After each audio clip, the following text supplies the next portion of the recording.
সরকার বারবার তার অবস্থান স্পষ্ট করেছে, সেটা হচ্ছে মব জাস্টিস সরকার কোনোভাবেই বরদাস্ত করে না। এখন যে ঘটনাগুলো ঘটেছে সেগুলোর সাথে কোনো সরকার বা সরকারি দলের তো কোনো সম্পৃক্ততা নেই।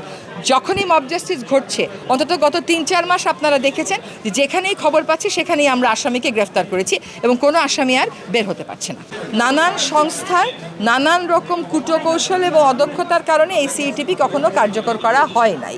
সেই জন্য এই সিইটিপিটাকে বিসিকের হাত থেকে পরিচালনা সরিয়ে নিয়ে নতুন করে সিইটিপি করা ছাড়া এটার আর কোনো গত্যন্তর নাই। সেটা শিল্প মন্ত্রণালয় আপনাদেরকে ভালো ব্যাখ্যা দিতে পারবে।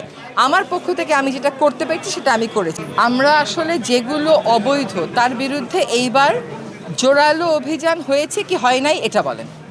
হয়েছে সাভারে প্রচুর পরিমাণ ইটভাটা ভাঙা হয়েছে নাকি হয় না এটা বলে। এর আগে কখনো এই পরিমাণ অবৈধ ইটভাটা ভাঙা হয়েছে নাকি হয় না। আর 2.5 বছরের খতিয়ান আমি দিতে পারবো না। আমি 11 মাসের টুকুন বলতে পারি। 11 মাসের সামর্থ্য অনুযায়ী যতটুকুন করার তার অনেক বাইরে গিয়ে করেছি। আমাদের এনফোর্সমেন্টে যত টাকা তার থেকে ওনার থেকে টাকা নিয়েছি, উনি আমার থেকে টাকা নিয়েছেন, এরকম করে কাজগুলো হয়েছে।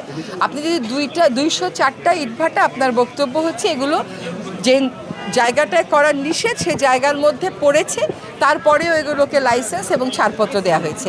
আমি সাভারের ইটভাটার তালিকা নিয়ে বসেছি, সেগুলো তালিকায় দেখা যাচ্ছে বেশিরভাগ ইটভাটার লাইসেন্সই শেষ হয়ে যাবে জুন, জুলাই, অগস্টে। মাত্র হাতে গোনা 6টা থেকে 8টার থাকবে হচ্ছে আপনার ফেব্রুয়ারি, জানুয়ারি, ডিসেম্বর পর্যন্ত। মানে যেটা চলে যাবে জুলাই, অগস্ট, সেটার আর বৈধতা থাকছে না যদি আমরা আবার রিনিউ না করি। আমি সুযোগ দেখছি না রিনিউ করার। আর যেগুলো আছে 6টা থেকে 8টা, সেগুলোর ব্যাপারে আমাদেরকে ব্যবস্থা গ্রহণ করতে হবে।